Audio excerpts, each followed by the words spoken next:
Zoti Gashi, pyetje për Ministrin Imet Ramoni. Faleminderit.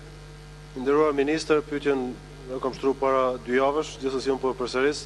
Duke marrë parasysh se Kuvendi i Komunës së Prishtinës vitin 2005 ka dhënë shfrytëzim tokën për ndërtimin e qendrës kardiale afër qendrës klinike universitare të Kosovës, duke marrë parasysh se kontrata s'ka dhënë në muajin dhjetor të vitit 2015 dhe po ashtu duke marrë parasysh se nuk është arritur realizimi i kësaj kontrate, kohët fundit aty shihen zhvillime dhe planifikohet që ndërtohet të hapë aktivitetin e tij spitali i përgjithshëm amerikan në Kosovë.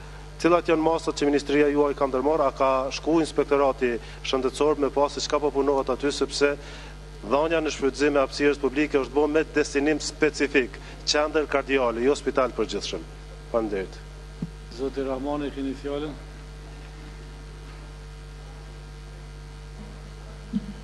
Faleminderit zoti Gashi për pyetjen që keni ngritur, është një çështje e rëndësisë veçantë, them kështu, për shkak të kompleksitetit të problematikës.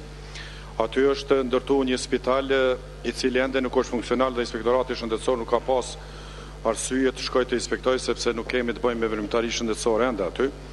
Jem të njohur edhe me lejen që ju ka dhënë Komuna e Prishtinës dhe me vendimin që ka nxjerrë qeveria e Kosovës për dhënien e lejes ndërtimit të atij spitali. Dhe ju garantoj që do të veprojmë duke u bazuar në dispozitat në fuqi të ligjit. Faleminderit, zoti Gashi, dëshironi pyetje shtesë? Faleminderit, zoti Ministër. Atëherë me që nuk ka filluar aktiviteti aty, ju si ministri japni licencën e ushtrimit të aktivitetit. A ka kërkesë në Ministrinë e Shëndetësisë për hapjen e spitalit përgjithshëm, sepse Komuna e Prishtinës ka dhënë me qëllim destinim specifik, spital kardiologjik për çështje të zemrës dhe ju ka dhënë disa mjekëve specialist me renome botëror shqiptar që të ushtrojnë këtë aktivitet dhe të mbrojnë interesat e qytetarëve të Kosovës duke ofruar edhe shërbime falas dhe plot elemente tjera që ka kontrata e Komunës së Prishtinës e vitit 2005 me qendrën kardiale të Kosovës, e cila është nënshkruar para 10 vitesh tash. Faleminderit. Zoti Ministër. Spitali në fjalë ka licencën për veprimtari në Ajvali, edhe është duke vazhduar punën.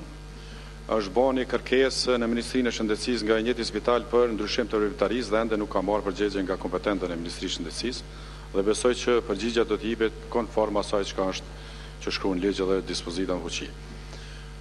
Problemi i Komunës Prishtinës me lejen ose mos shfrytëzimin ose mos përmbushjen e kritereve të kontratës besoj që është problematike e Komunës Prishtinës me qeramarrësin. Faleminderit.